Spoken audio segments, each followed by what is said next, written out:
Harper's Ferry is an example of a permanent community where nature never intended one to be. But because the rivers were so important for travel and for power to our ancestors, this was seen as a great sight.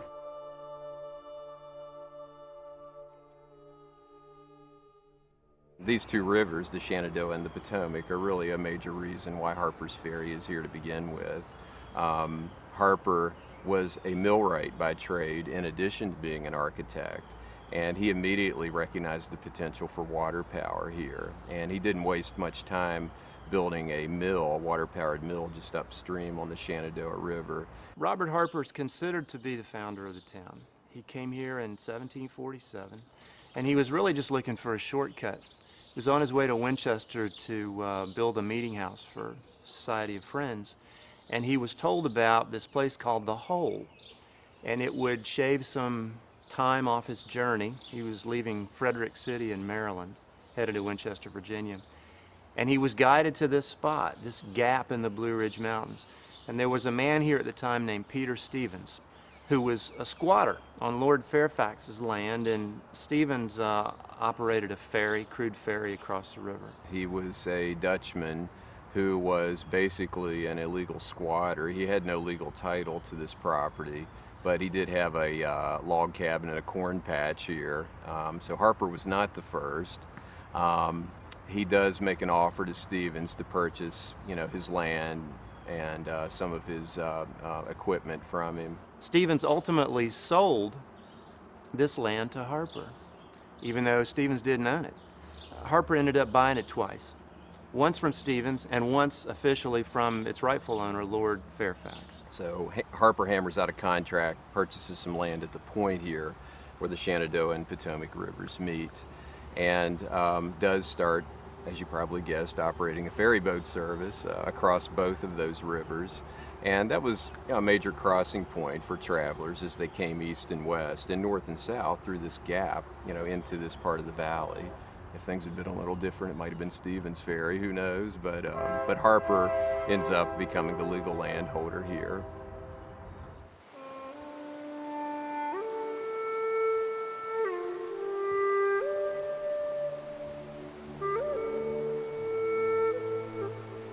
If geography is destiny, then this place was slated for big things.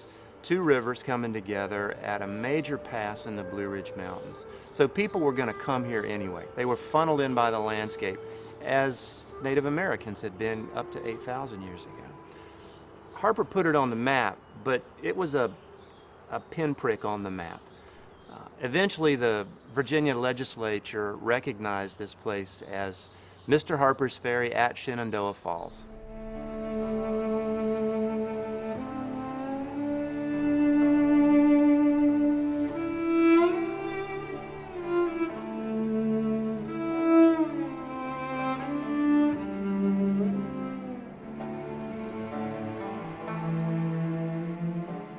Thomas Jefferson was arguably probably the most famous visitor ever here at Harper's Ferry. He came here in October of 1783. Jefferson stays in the Harper House, which again at that time was an inn and a tavern. This was 1 year after Harper's death. And of course, if you know anything about Jefferson, he loved to study, among other things, nature. He loved to study flora and fauna, and he just couldn't resist when he came here at that time to this natural surrounding. To hike up onto the hillside above the Harper House and above Harper's Ferry. He went up the hill, I believe his reference was that he went up the hill past the Ordinary, and he took the view up there. He wrote in his notes in Virginia that the view was worth a voyage across the Atlantic. He, according to the story, comes upon a stone slab kind of teetering on the edge of a larger slab on a cliff here above Harper's Ferry. And Jefferson hops up on that rock, he pulls out a pen and paper, he starts taking down some notes on his observations of the rivers and the mountains and the water gap and really the northern Shenandoah Valley, and was awestruck by the scene he saw before him. Well, what grew up around the view was a dirty little town. And so it was noisy, it was smoky, it was crowded.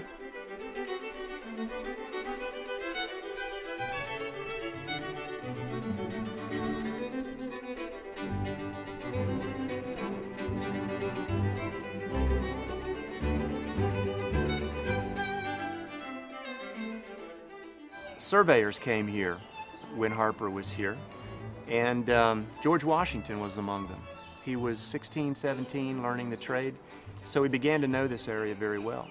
He came back as an adult in 1785, mapping out these rivers to be interstate highways, trying to connect the east with the west. And again, the gap in the Blue Ridge is the key to the development in Washington's plans here.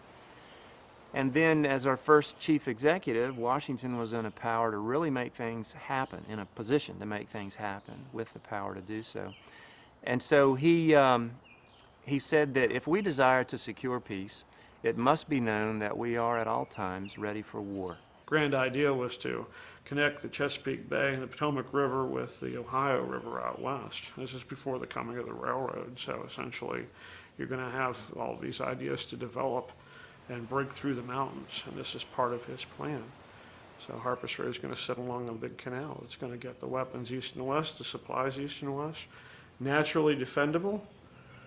You have iron ore, you have virgin timber. He said the water power is inexhaustible. He called it the most eligible spot on the river.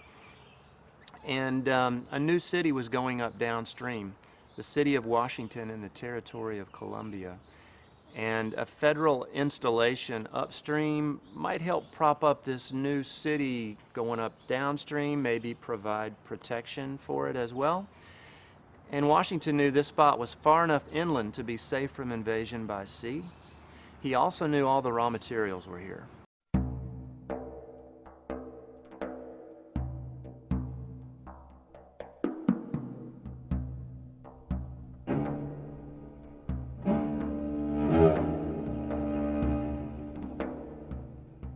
And the town boomed in a big way because of that federal infusion of dollars, bringing in armorers, workers.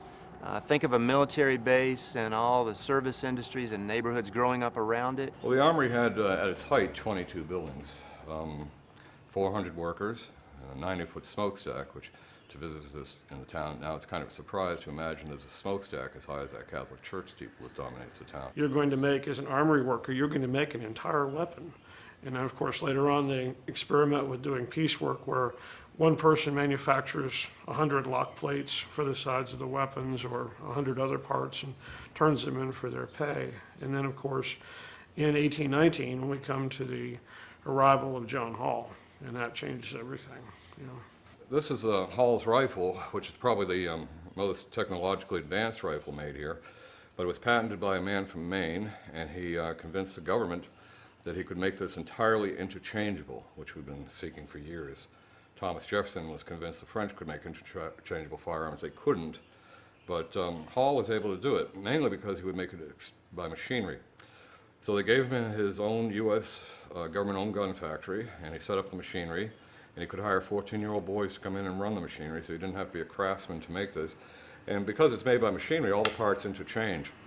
So if you lose a screw on the battlefield, you're not disarmed. You go to the quartermaster or the ordnance sergeant and you get another screw. So this is the beginning of interchangeability in the country at all. Other things that had to be made after this that could only have been made by machinery are like sewing machines and things like that. So I kind of see this as the beginning of the real Industrial Revolution. Of course, this is, a giant step forward in mass production and, of course, standardized production. Later on, well, today we take it for granted, automobiles, computers, and things like that benefit from some of these ideas. Kind of an important thing, and that means that the production along the Shenandoah and the production along the Potomac at both factories, the Hall factory, of course, which is still U.S. government, and the musket factory up here, becomes quite large. And just down the street, at the point where the rivers come together, the arsenal down there fills with firearms. So by 1859, even though they manufactured over 500,000 weapons in Harper's Ferry, 100,000 of those weapons are still in the town, still at the arsenal, and they have no U.S. Army Guard stationed around them, just night watchmen and people at the armory. So this is quite a situation in the making, you know.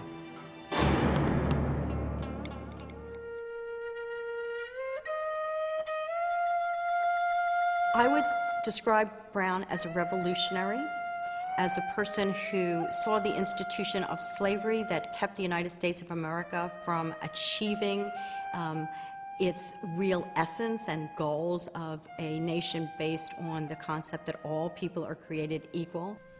So he was an icon in American history. And whether you like him or hate him doesn't make a whole lot of difference. And so what makes Brown complex is this division in American thought that has existed for 150 years about what he did and why he did it and whether he was right or he was wrong. I believe he was right. What he did was wrong. Abolishing slavery is absolutely right, because slavery was nothing to be put up with.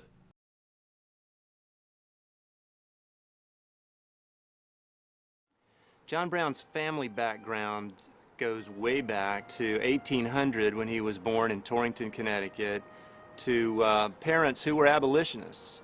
And they told their son, their whole family, that slavery was the sum of all villainies.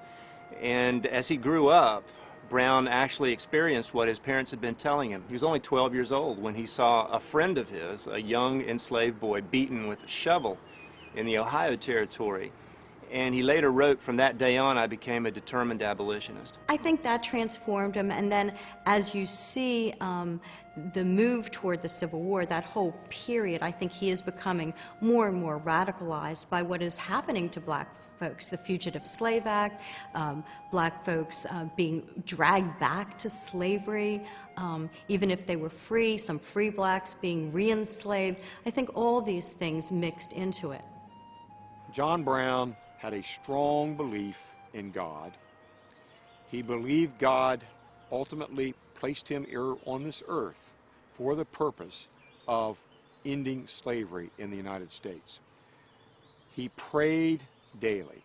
The Bible was his constant companion. He read the Bible daily. He shared the Bible with family daily, with friends, with his compatriots, with his followers.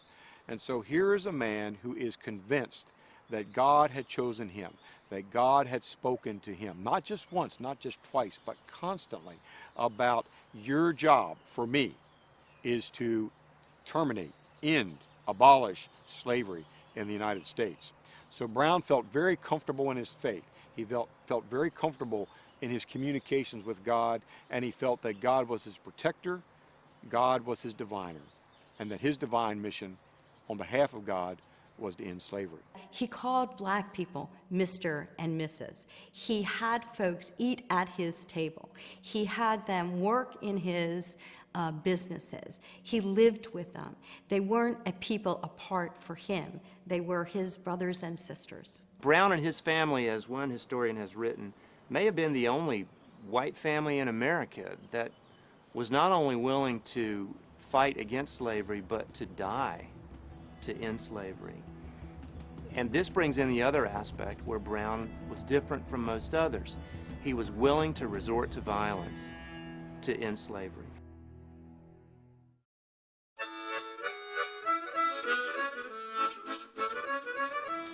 At the time of John Brown's raid, Harper's Ferry, Virginia, was home to about 3,000 people. The federal government was the primary employer in town, with over 400 people employed at the United States Armory and Arsenal and the U.S. Rifle Factory. And so it was a busy town, noisy, filthy, industrial town, but those were also the sights and sounds and smells of America, a melting pot with Irish, German immigrants mixing here with others of European and African descent. It is also where the North and South meets, not only geographically, but also really it is the place where you had people from the North who had settled here, from Pennsylvania, people from Eastern Virginia who had settled here. You had free blacks and slaves. You had farms that were being worked without slaves, a few slaves, or many slaves. And so this was a cauldron of the whole country. Harper's Ferry was home to 300 African Americans, only 300. Half of them enslaved, half of them free. But in the 6 counties around Harper's Ferry and including Harper's Ferry, over 23,000 African Americans.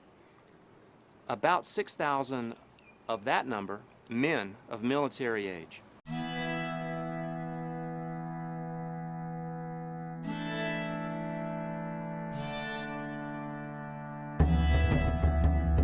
John Brown referred to it as the old Kennedy farm. So he was here in 1859, so you can imagine how old the house really is. If the walls could talk, you'd have a hell of a story. And he moved in. Well, he came up and stood on the porch and said, what a wonderful, absolute wonderful place for what we want, being a staging area for the raid on Harper's Ferry. He loved the place. He sent home for Mrs. Brown. She was too busy up in North Elba, New York, which is now Lake Placid. And 2 little girls volunteered to come down to make it look like a family lived here. That was Annie and her sister-in-law, Martha. And they came down and joined in with John and the 3 boys, Owen, Oliver, and Watson. And then over the summer, they collected their army, the Provisional Army of the United States, 1 or 2 at a time over the week, or 2 weeks, or a month. And at the end of the summer, they had 21 men hidden in the attic.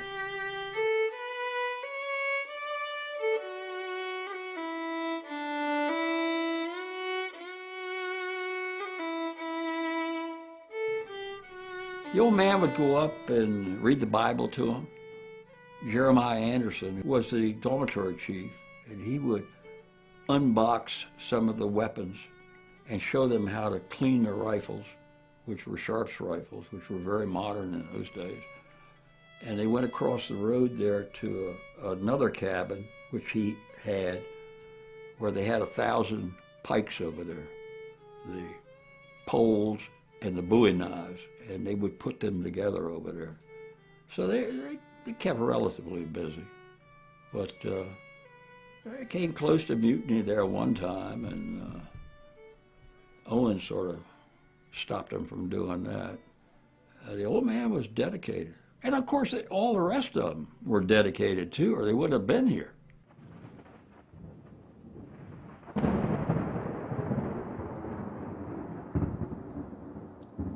John Brown's raid occurred over a span of 36 hours. Started on a Sunday night, October 16th, and went to Tuesday morning, October the 18th. The first thing they did after leaving the Kennedy farm was cut the telegraph lines on the B&O Railroad Bridge, Maryland side of the Potomac River from Harper's Ferry. Then they came into town and all of their targets fell just like a row of dominoes. They seized the railroad bridge. They seized the wagon bridge over the Shenandoah River.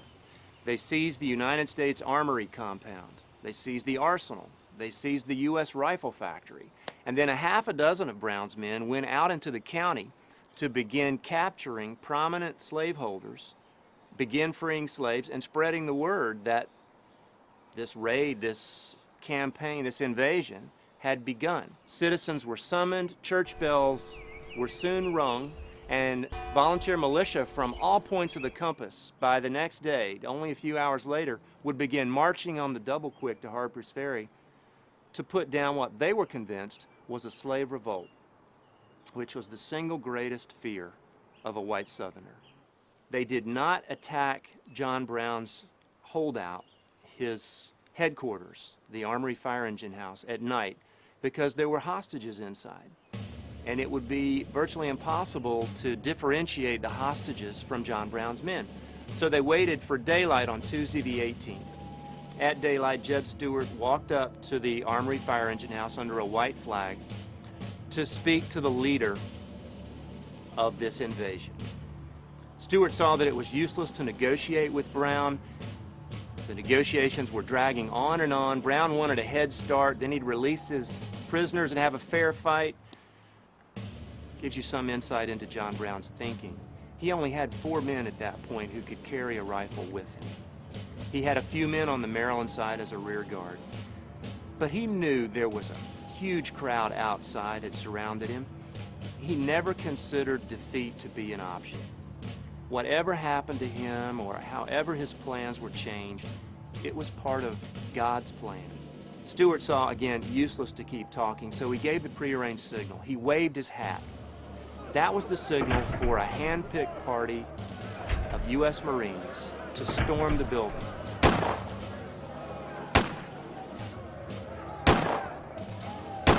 All of it happened in 3 minutes. 2 of Brown's men were bayoneted by the Marine storming party, the other 2 captured alive, and all of the hostages were released unharmed. And that was the end of John Brown's reign.